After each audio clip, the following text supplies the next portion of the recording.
So, number 6 of the third mandala, 11 verses. Vishwamitra.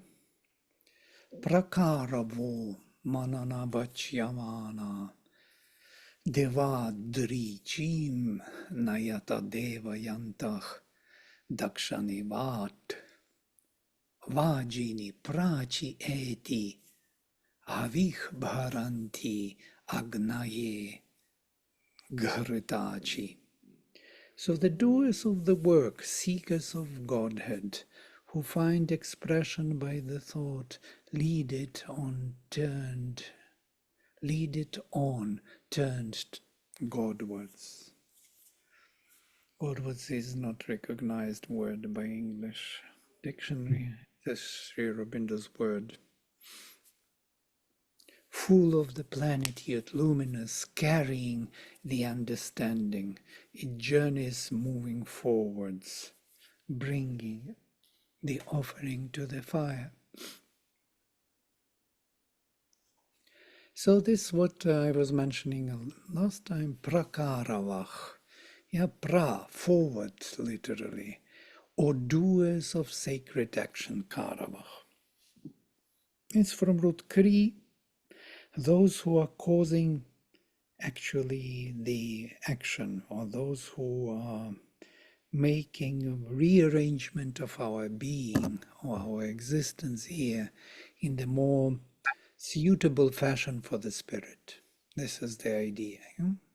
Or cultivating the soil, the cultivators, those who bring spirit into the unconscious matter, and unconscious matter becomes conscious and opens up and gives new results. We discussed this also in our other meeting, that the matter which we are dealing with today is a very different matter which even was like 50 years back. All our technology, nanotechnology, whatever we call it, it is not something which was there before. It was created by us, by application of our consciousness, by molding it constantly, putting it into perspective of our need, that particular substance came into action, became suitable to act in that particular way. And that's why we have these screens, flat screens with good vision, with good this. It was not possible 100 years back. And so this kind of cultivation, cultivators, you or cultivators, forward, thoughtful and spoken of, vachyamana, manana, lead forward that what is meant for the divine transformation. Devadrichi, it's an interesting word, very rare word, only in the Rig Veda. Turned towards the gods. That's how they translate it. Sometimes they translate it as the spoon which is carrying the ghee or the clarified butter into the fire, or the ladle of soma which is pouring soma into the flame. But it is something which is turned towards the gods. And it is of female gender. So this bring forward Devadrichim Nayata, or kind of bring the Devadrichi, you, O Kauravas, forward, who are spoken of and thought of, or thinking and spoken, who are seeking the divine manifestation, Devayantach. This is a typical Vedic word, which can be translated as causative from root div, Devayantach, those who are causing the light of the divine, or seeking the divine manifestation.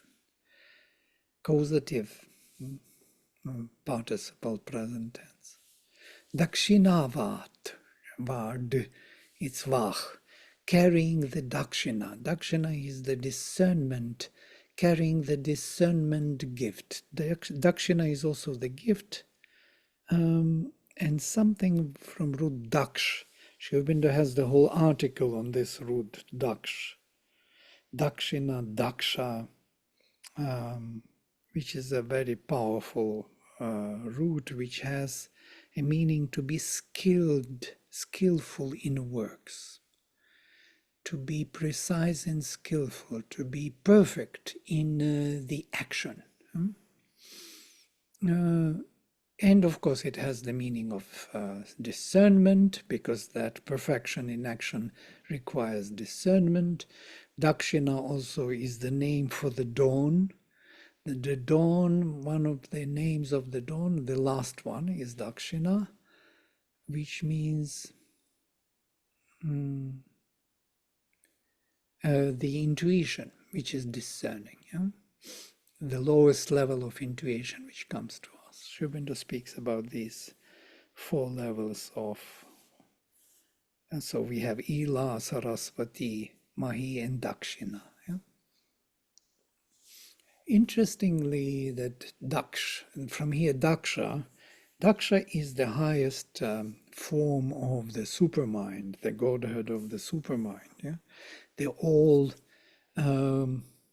embracing and thought of oneness, yeah, the highest level of the supermind has 3 levels.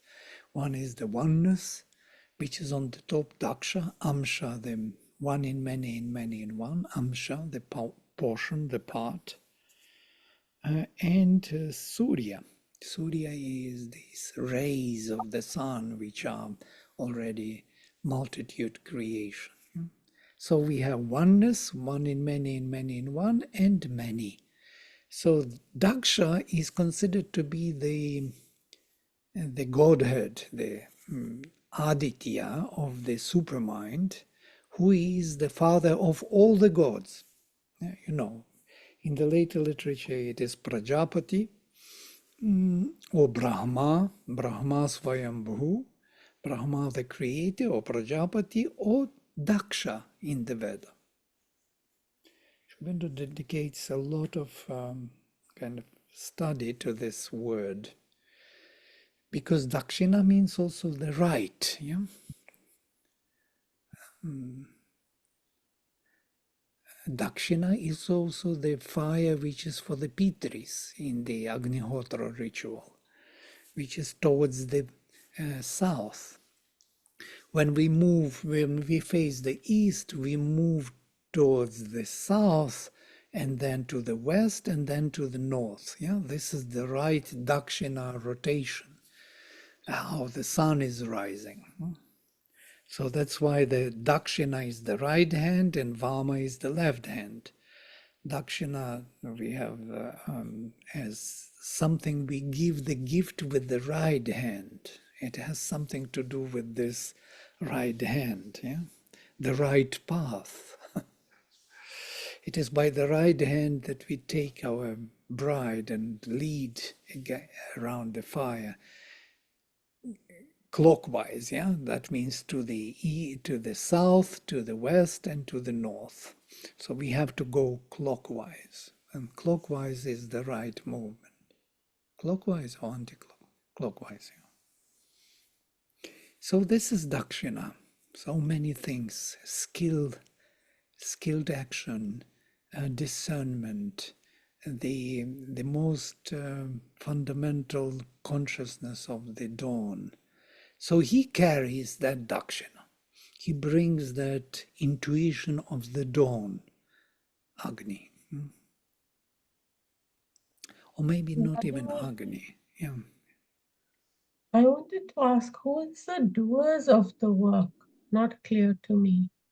Yes, these are the peoples. We will meet them again in this hymn later, even in next or next. They are the 5 Aryan peoples. Yeah? There are 5 peoples of which belong to Aryan race. Aryan race means those who are, or Charshani, as they are mentioned here. Charshani is another word for these peoples. You see from root Krish, Ashurbandur also, or Chaksh, we do not know the origin of this root. It's very ancient, only in the Rig Veda. And active, agile, swift, cultivators, opposed to nomads. Nomads are those not cultivators. They're just plucking everything, wherever they go, they take whatever nature gives. But these are cultivators. These were settlements on the land, which were krish, which were plowing the soil and cultivating the soil. People, race. These are the pancha in here, the reference. Pancha krishtayaha or pancha charshanin. Charshanayah. So these Charshanis or Krishtayah are the peoples, and they are Karavach, Karu. The word is Karu, yeah, Vedic word, which means those who are cultivators, who are the workers, workers of the spirit, workers of the divine. We are all workers of the divine here. We are the souls, and our field of action is our bodies. Our bodies are those fields which we took onto ourselves to cultivate.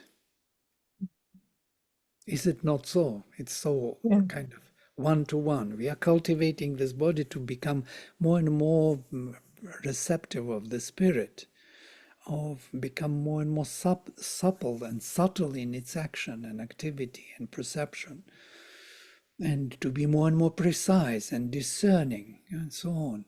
So Agni is the one who, or the Agni, or this movement forward towards the Godhead, is bringing Dakshina to us, brings this discernment and skillful action. Skillful means that it is in accordance with the spiritual need.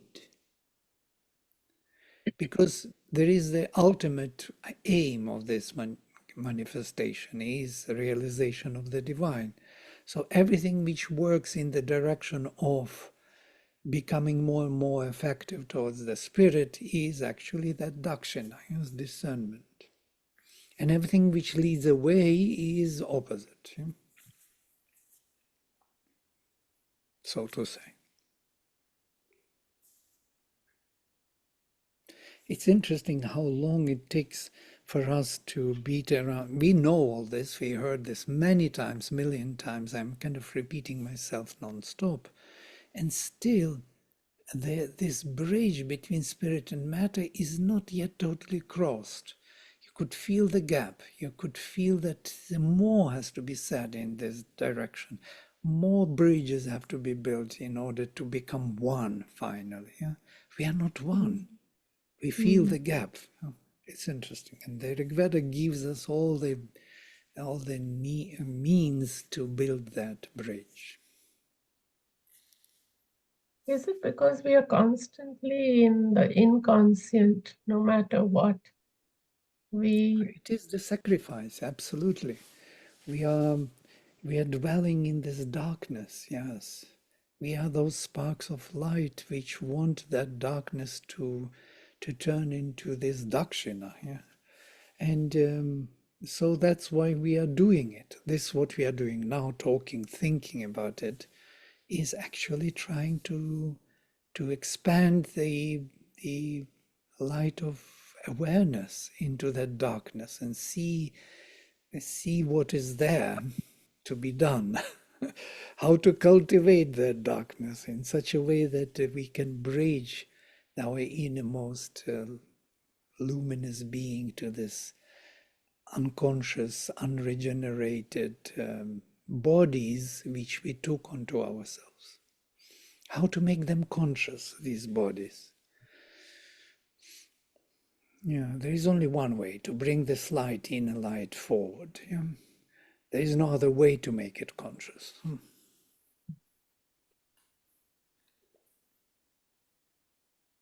So Vajini, she's also Vajini, this movement forward towards the God, bringing the plenitude, or full of plenitude. Prachi eti, moving, carrying the discernment gift full of plenitude and luminous mentality, Garitachi, bringing the offering forward for Agni, Agnaye Bharanti, towards the east, Prachi eti, moving towards the east, towards the rising of the sun. East is a very important direction because the sun is rising there. Yeah? And this symbolism of the rising of the sun is a very profound symbol of the rising of the supermind, yeah? Of our divinity in manifestation. So it is loaded with this significance. So this movement towards the Godheads reach the cultivators, human souls, full of knowledge and the word, full of mind and word, spoken and thoughtful, should bring, Nayata, bring forward, bring that movement forwards towards divinity.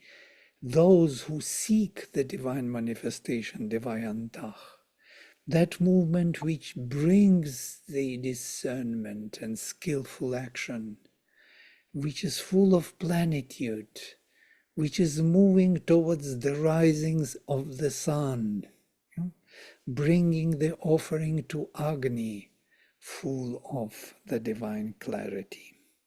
This is all that movement which does it. If we dwell on it, we will feel that these are the functions of that what the cultivators of the unconscious barren lands have to bring. So the whole movement towards the divine is this. It generates the discernment, the plenitude, the rising of the sun, yes, and the mental clarity. So the moment we Vladimir, orient ourselves towards the divinity, it all comes with it. Yeah. Yes, somebody was saying I something. have a question. Yeah. Yes.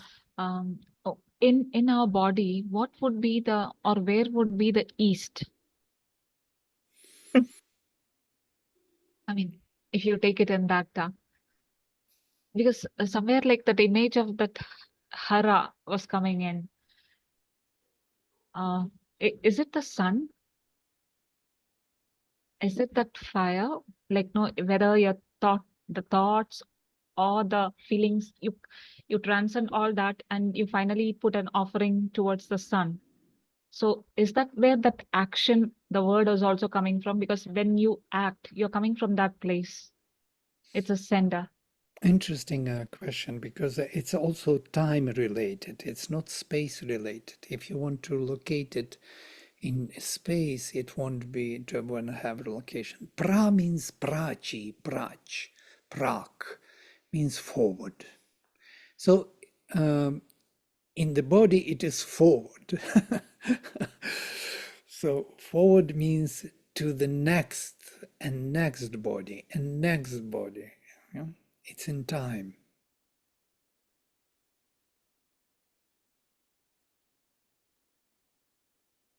Or if you wish, it is the psychic forward. Psychic moving forward to this inconscient and occupying, coming to the front and occupying everything, all the being, yes, all our mental, vital, and physical consciousness becoming in charge, forward. And this forward never stops, forward continues, yeah. So this body is not only a space kind of creation, it's also time creation.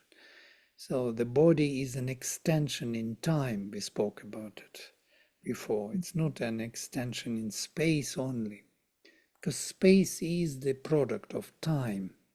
again. Space is the objective manifestation of the action of subjective time. So that this pulling out, stretching out, is the force of time which creates space. Well, Vladimir, Yes. What you said actually, it compressed my brain cells a lot. Objective manifestation of the subjective, what was that about time? Yes. Sorry, space in context of time. Yeah. It is Sri Aurobindo's definition of time and space. He says that supramental, subjective action of the supermind is time, and objective manifestation or action of the supermind is space. So, in a way, the objectivization of the supermind will come to us as space, but subjective action of it will be the time. The time is a puzzle. It's a total puzzle. We have no idea what it is. Sri Aurobindo says time is Shakti. It is that force which is creating and generating the worlds. That's why everything is moving non-stop. Nothing stays static. Nothing. Everything moves. There is no static thing in the world. We think that space is static. It's not true at all. It's constantly moving. Thank you. So, here we are, the Dakshinavah, bringing the skilled action or discernment, this moving forward towards the divine, full of plenitude, moving forward constantly towards the rising of the sun, bringing the offering constantly to the flame, because moving forward is inevitably bringing the offering to the flame. You can't but bring the offering to the flame if you move forward. Yeah? This is the very offering by moving forward. And then, arodasi aprina jayamana utaprariktha adhanu prayajyo divashchit agne mahina prithivya vachyantam te vanayak sapta jihvah arodasi aprinah jayamana. Even in thy birth thou hast filled earth and heaven, and now thou hast exceeded them, O flame that carriest on the sacrifice. By the greatness of earth and heaven, may thy 7 tongues find utterance, carriers of the word of fire. Being born, Jayamana, you filled both Rodasis, Rodasi Aprina. Rodasis are 2 luminous firmaments. These are heaven and earth. Interesting that heaven is luminous and earth is luminous, according to the Veda. Both are luminous foundations. And even beyond them both, Utaprariktha, O transforming power of sacrifice, Prayajyo. Again, interesting, Yajrut with pra suffix. They love this prefix pra. Notice they are always using it. Pra riktha adhanu, pra yajyo. Before there was several times pra. Pra, it starts, the whole hymn starts with prefix standing by itself. Pra, forward. Yeah? So, prachi, forward. Pra, karavach, prachya, prachi eti. And they always use this pra in the next and in the next, forward always. Yeah, next. So moving forward, you who is this or transforming power of sacrifice forward in time. And from here, this idea of the pilgrim sacrifice. Devashchit Agni Mahina Prithivya, beyond heaven, O Agni, beyond the earth, with your greatness, Mahina, may your flames, Vahnayach, 7 tongues, Saptajihvah, be spoken Vachyantam, or manifested in our consciousness. So fire moves not only by birth he created heaven and earth. Sometimes they say he established heaven and earth. There's 2 luminous firmaments, his parents. He is the child of heaven and earth, but he is the parent of his parents, as it were. He established them in their luminosity in support of him. Sometimes these 2 parents are spoken as 2 mothers, and not father and mother. Sometimes it's father and mother, heaven is father and earth is mother, and sometimes 2 mothers. And Sri Aurobindo says when they are spoken of as 2 mothers, then what is implied is mental and physical consciousness. But when they are spoken of as father and mother, it is spoken of the spirit and nature. Interesting. So there is this kind of subtlety. He kind of traced by studying the hymns, that subtlety, which we cannot see. We can learn it from him only. So being born, you filled heaven and earth, these 2 Rodhasis, with your presence. Actually, heaven and earth are his product. They are, his parents are the product of the child, of the divine child. Later we see it in Brahmanas also, the same story, that the child is the cause or the parent of his parents. Otherwise they would not be parents. It is that which unites heaven and earth, that which makes them come together for the sake of the child. And you overcome them, overgrow, utaprariktha, adhanu prayajyo, you who is moving forward in your transformational energy. Devashchit Agni, Mahina Prithivya, beyond heaven, beyond the earth, with your greatness. May your flames, 7 tongues. 7 tongues are 7 rays of Brihaspati, 7 tongues of the flame, are the 7 powers of consciousness on 7 levels, yes, of Satchit, Ananda, Vijnana, Manas, Prana, and Annam, covering the whole manifestation from the transcendental to this world. That's why he went abroad, beyond the physical and mental creation, yes? And his 7 tongues should be manifested in our consciousness.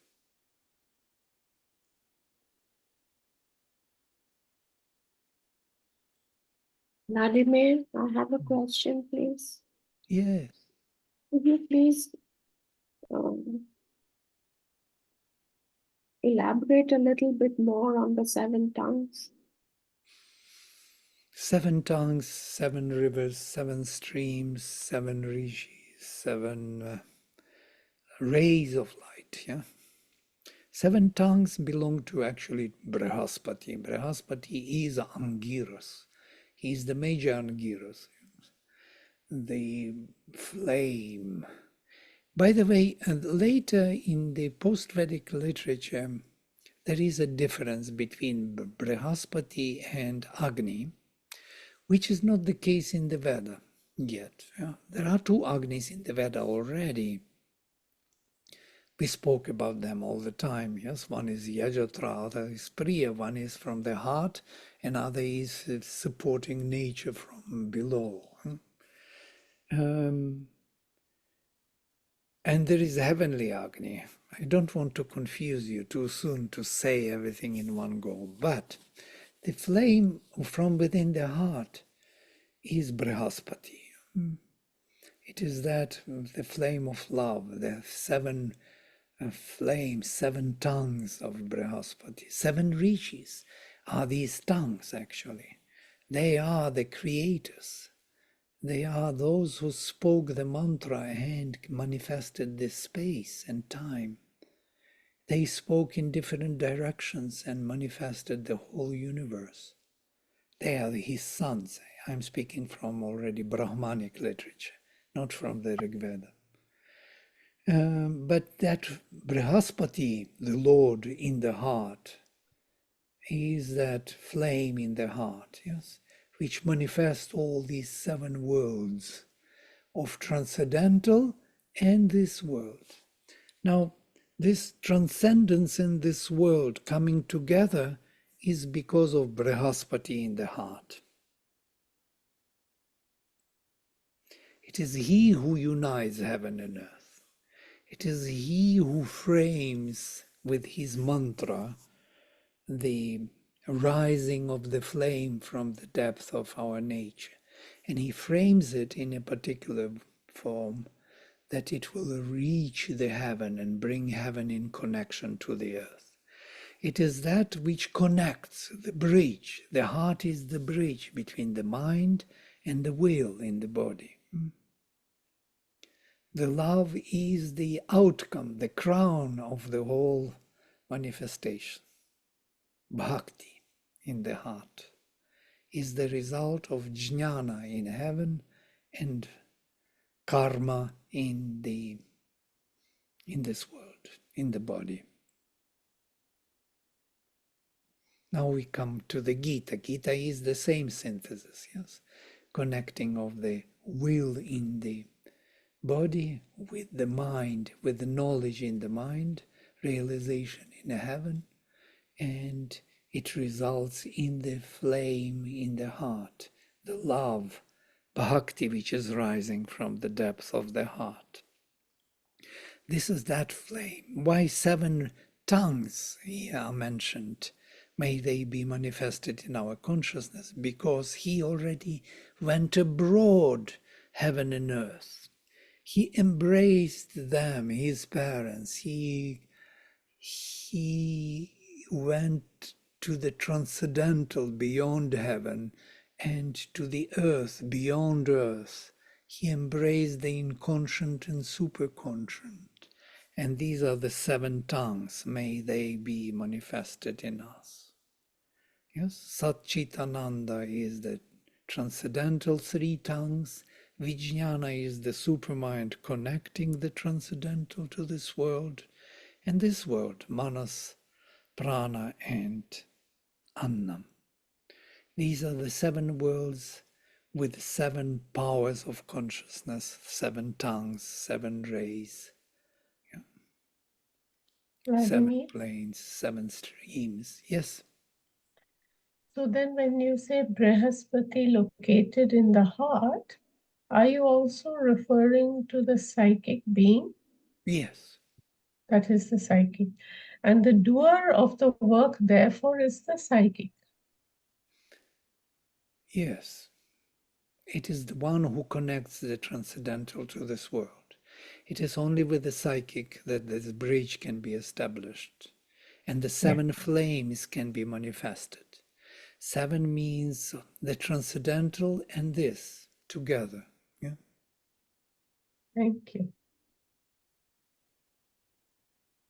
Brihaspati is the Lord, the universal Godhead, which is standing behind the psychic, as it were. It is that adhiyajna, yeah? It is that Purushottama, beyond the Purusha, beyond the psychic, Antaryamin. We spoke about this, that Purushottama is absolutely necessary for the individual divine to be manifested. Yes. Yes. Because otherwise it would be impossible for the individual divine or even our soul, psychic, would not be possible to be manifested if there would be not Purushottama beyond.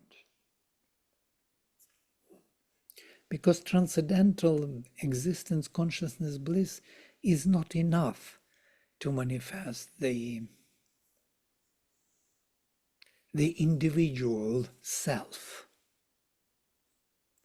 For the self-manifestation, we need to have Purushottama, the supreme self.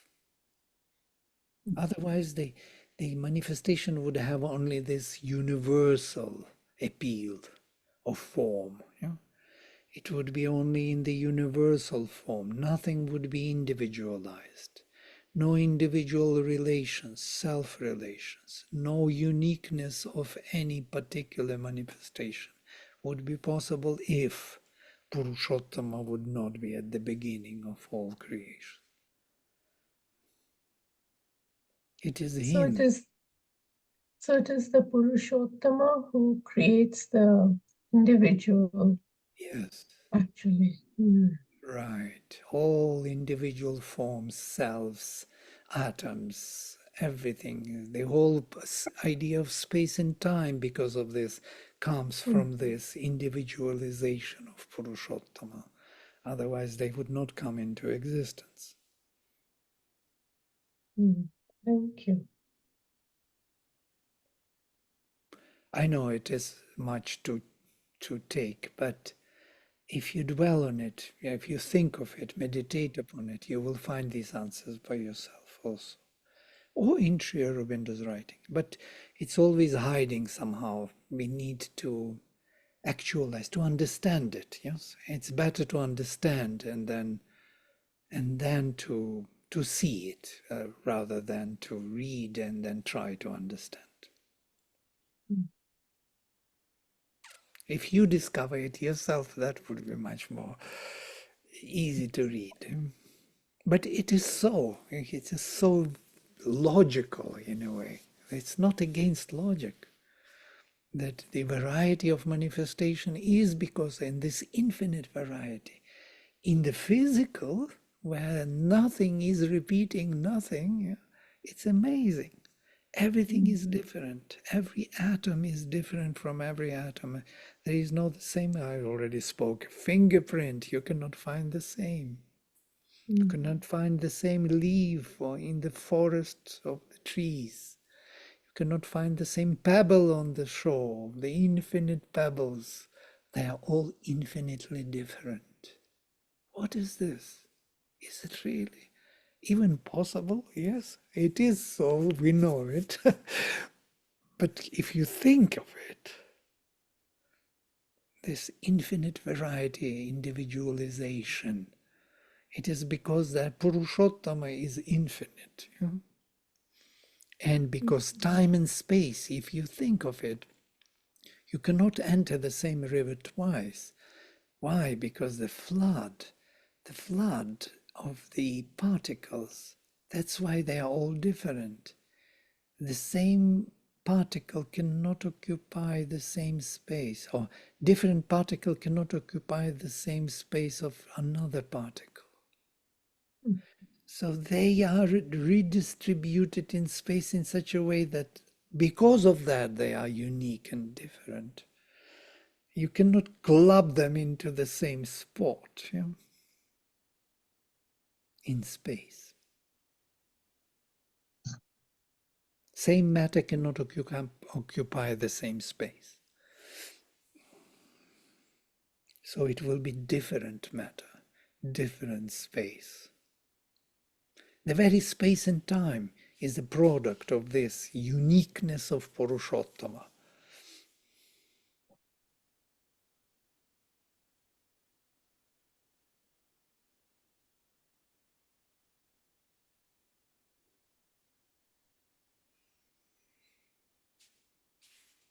Yeah. And then, number 3, Dyaushatava Prithivi Yajniyasach Nihotaram Sadayantach or Sadayante Damaya Yadi Vishoch Manushich Devayantich Prayasvatich Ilate Shukram Archich.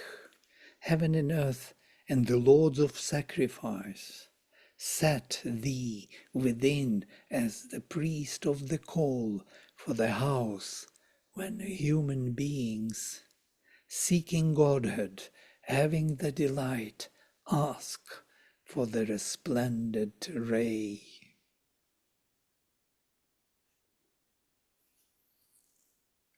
Heaven and earth, Dyauscha, Prithivi, Yajniyasachcha, and the lords of the sacrifice, you, Tva, Sadayante, are putting to sit. Sadayante is, here you can see that it is the causative. They put him to sit. Yeah? Ni Sadayante, inside. Hotaram, the one who is Hotar, for the sake of the house, Dhamaya. For the sake of the house, they put him sit inside. Now, if you think of it, what is this house?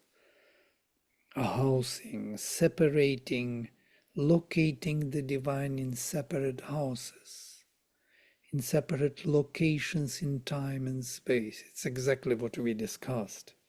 You know? Every divine presence has its own housing. Yadi vishoch manushik deva yantich, when human people seeking the divine deva yantich, full of delight, prayaspatich, seek here pure flame, shukramarchich, with adoration. Seeking with adoration is ilate. It is, I'm following Sri Aurobindo's translations of this word, ila. Ile, Agni mile, I seek the divine flame with adoration.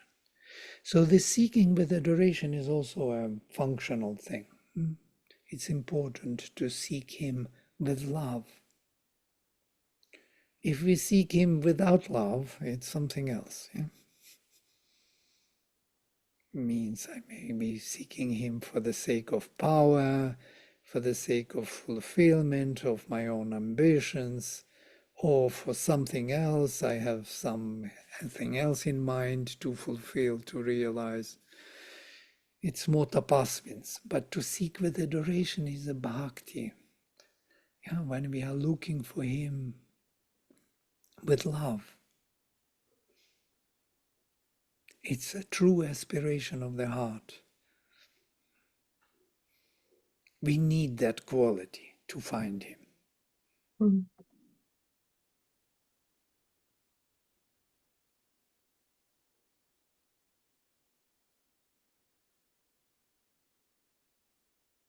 It's a little like butter is buttery, yes? Full of delight, seek here the pure flame with adoration.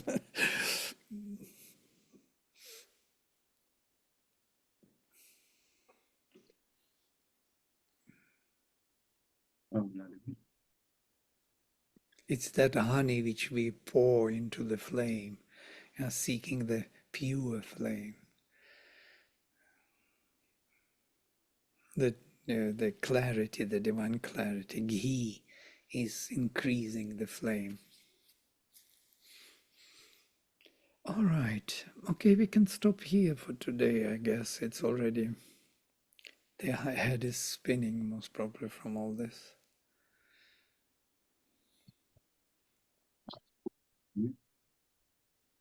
Yeah.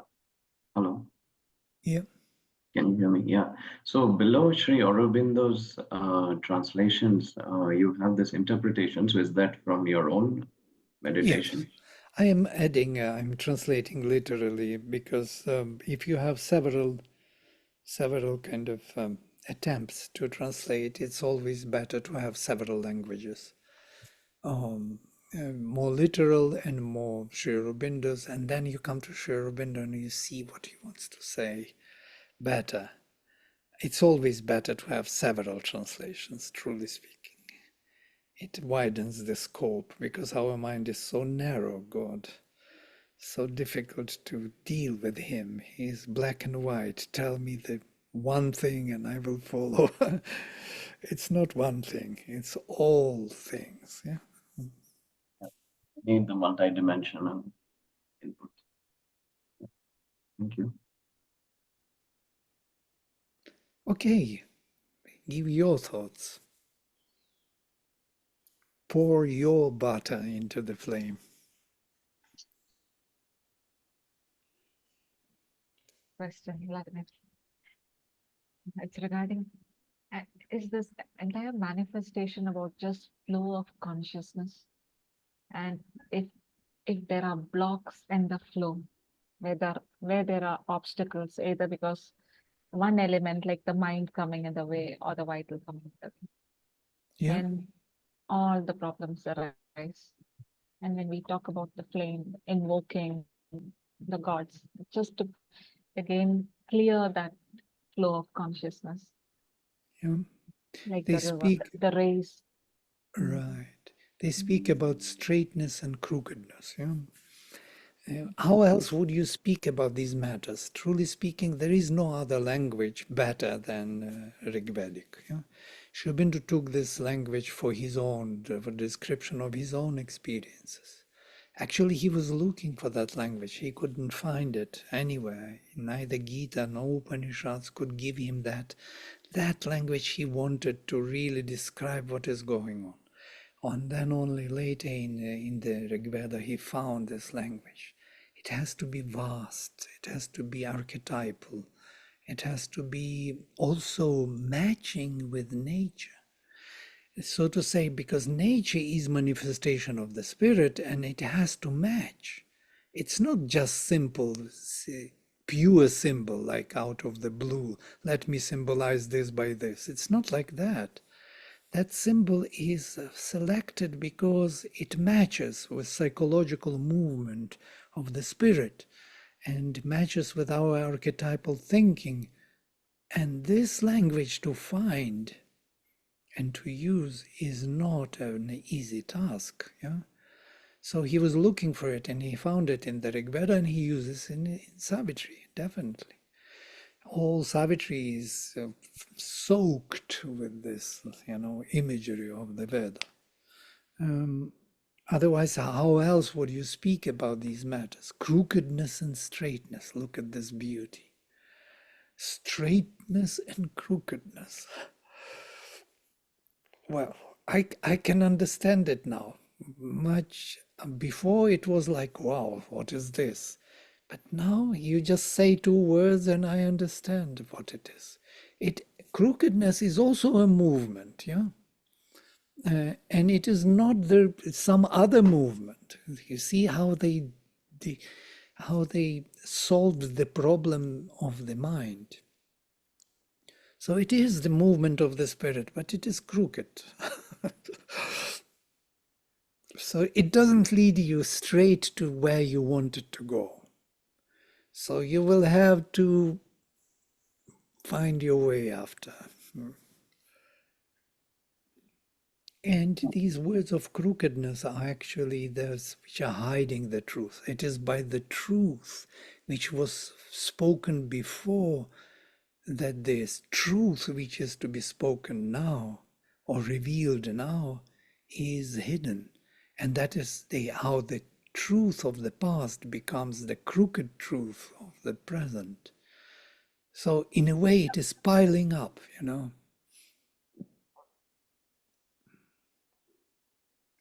There are so many ideas coming from this simple thing, crooked and straightforward. Yeah? Riju is straightforward. Sincere, actually, it is translated as sincere. It's a good idea for sincerity, to be straightforward. Well, sometimes we understand it as to be frank. It's not necessarily that. To be totally honest with you.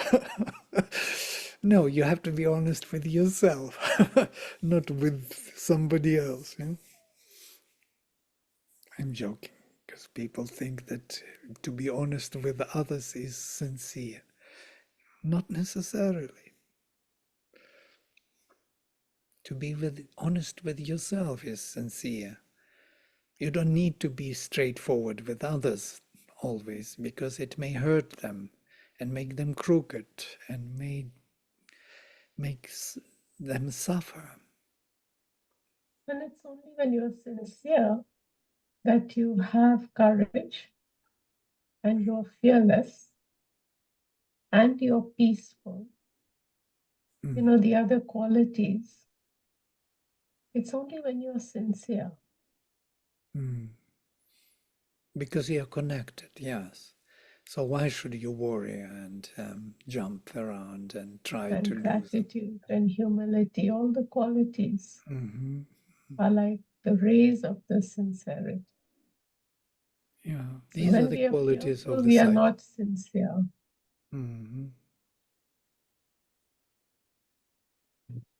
That's why the panis, when you talk about crookedness, the story of the panis hiding the light.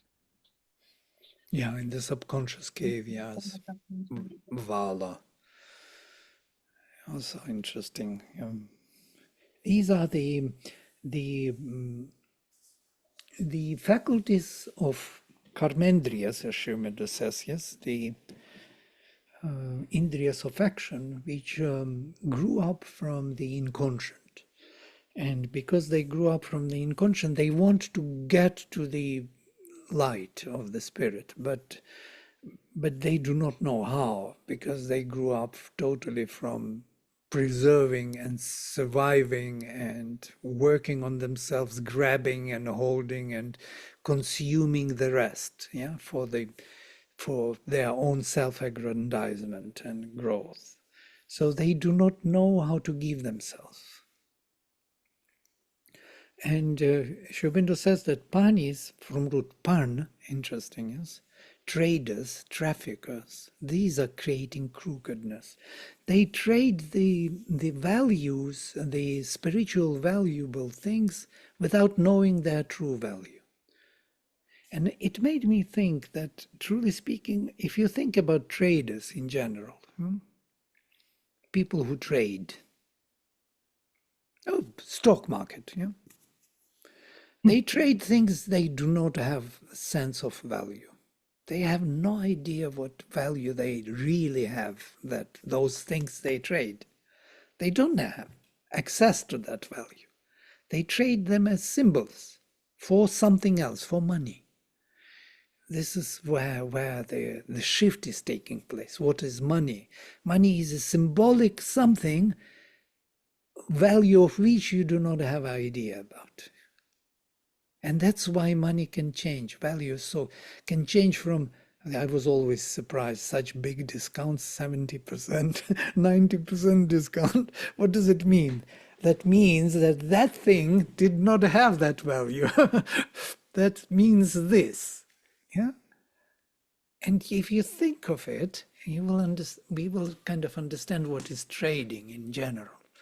It is passing one valuable thing for other without knowing what it is. That's what panis do. They don't know the value of the treasure they hold. They know it has a value and they want to sell it.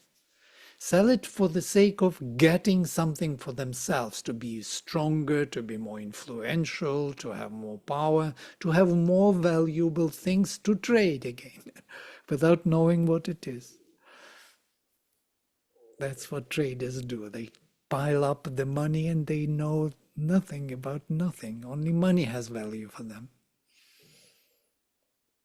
Not the things which money buy. Interesting, yeah? To think of what we inherited from panis. Why he calls them traffickers and traders. Traders and traffickers. But because they didn't know how to really recognize they know that the value is there. They grab, they are kind of attracted to the light which is coming to us. We are calling to light, light comes to us and they grab it. And Sri Aurobindo gives a very profound description of these panis, because this is the major problem of our psychology, yes? Why we cannot hold on to the light in, for example, in meditation. In meditation, we gain certain state, higher state of consciousness, and then we start talking, moving, doing something, and it is gone. Where did it go? Yeah?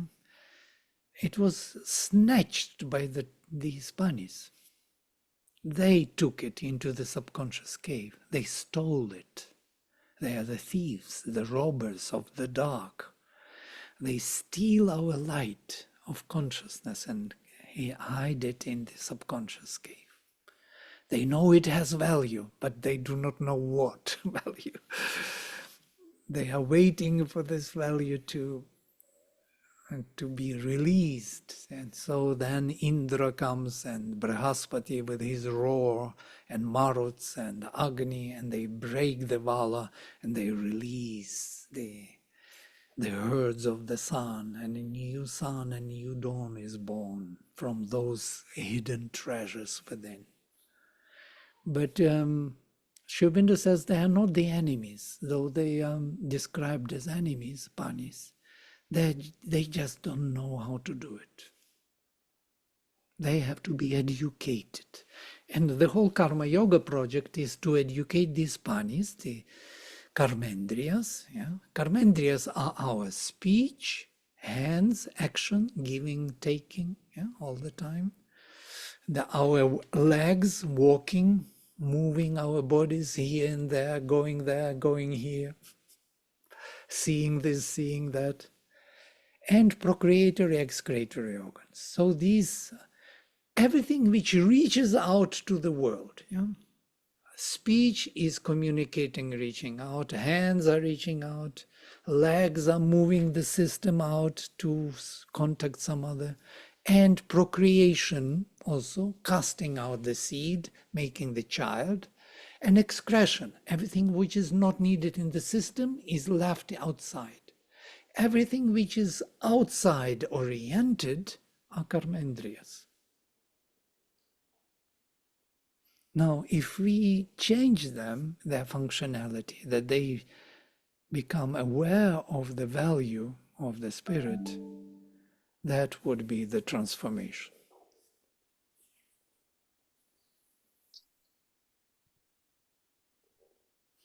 And that is the difficulty. That's why Rishi exclaims in one of the hymns to Usha, "May the panis sleep when you come to us. May they not wake up, because when they wake up, they steal the light."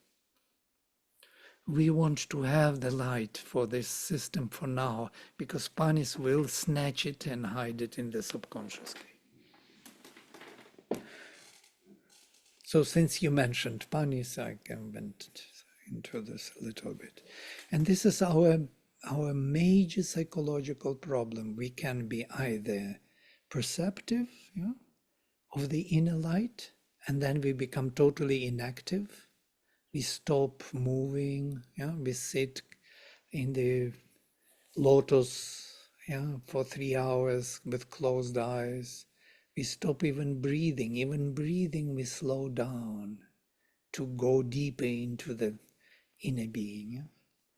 We stop thinking, we stop breathing, we stop talking, we stop moving, and then we can reach to the inner being.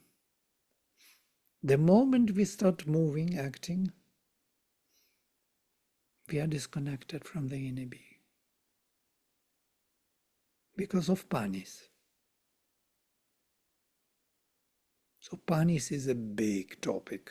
It's one of the major myths of the Rig Veda, Vala and panis, because that is a transformation of our system by the light. It has to be changed. We cannot, and that's why Sri Aurobindo was walking in his room for years. There are holes in the floor because he was walking. He was putting light into the legs because it requires that light which he was embodying. He had to put into the system. He made a lot of work for us. He put light. That's why now walking meditation is possible. It becomes very popular. People don't know why, but because someone somewhere in India was walking there, transforming panis, making them educated of the light. We can speak also and be in meditative state. This is happening now in many places. People speak and everyone goes into meditative state, like Alok Pandey or someone else, Sadhguru or someone, and we feel immediately joining some spiritual presence. It's possible that speech is already slowly changing. Yeah? You can speak and stay in meditative state already. You don't need to disconnect. It's a big achievement. It's a big shift. So legs, walking meditation, speech, is staying in meditation, in meditative state. Eyes, you don't need to close anymore. You can meditate with open eyes. Absolutely. This is all the achievements of what Sri Aurobindo brought. With the hands is more difficult. It has something, but they also tried, and in the ashram, they're washing dishes, yeah, in meditative state. What is washing dishes? Is exactly this, yeah? Tai Chi, all this uninterrupted consciousness when the movement of the hands is slowly taking place. Consciousness is not interrupted, not cut off. So these are the exercises we have to do to reconnect in action. First slowly and then more consciously. So conscious living, conscious moving, conscious speaking, not cutting off from the inner spirit. And conscious sleep. Right.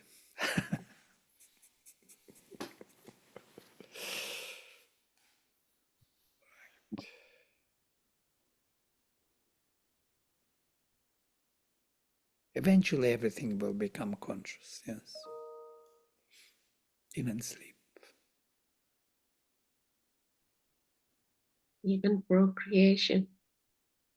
Procreation will be by the thought done. As Mother says, we will procreate by our mind. I'm not sure about procreation and excretion, but these two things will disappear from the divine body. Yeah? So most probably they will shift their function to the mind, and digestion will have a totally different function. There will be oneness, feeling of oneness with all. But yeah, eventually, I guess. All right, okay, we can stop here for today. Thank you. I will close with mantra.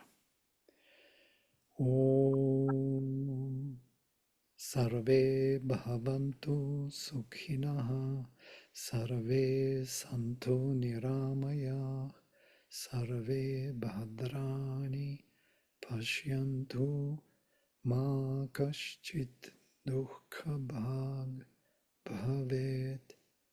Om Shanti Shanti Shanti.